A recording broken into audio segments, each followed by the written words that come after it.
Before you can become a space-faring peoples, you have to be able to know how to manipulate mass, matter, and antimatter. Antimatter is essentially heat. Matter in all its forms retains some level of heat, depending on the frequency. Sometimes it's in the high electromagnetic spectrum, sometimes it's in the low.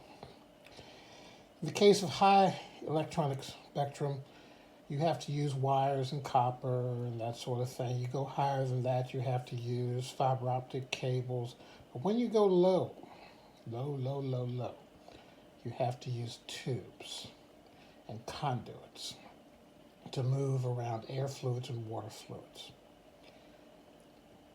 The forces of conduction, gravitation, convection, heat transfer intermix. You can shape a piece of pipe from a block diagram standpoint to micropieces of circuitry that draws energy, releases energy, conditions energy, drops off water, generates hydrogen, oxygen, whatever is necessary, conditions space. It becomes the power plant for the world once you learn to harvest it. And ironically, to harvest the stored power plant of the world is simply utilizing that stored power plant to solve the problem of global warming by shunting the heat to ground.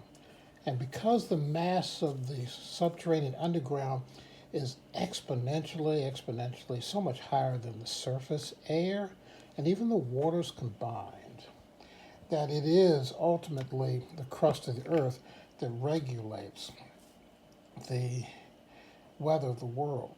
Because we have crippled it, we now have to produce a terraforming machine on many Earth circuits, many as in M-I-N-I, many Earth circuits, as in lots of them, okay, out of your existing infrastructure to terrestrially ground and fix your world. The beautiful thing about that is it always byproducts drinking water. You can run the entire world now as you have it off of 25% of the energy. And within 7 to 10 years, you can restore the planet's atmosphere to that of what it was 150 years ago.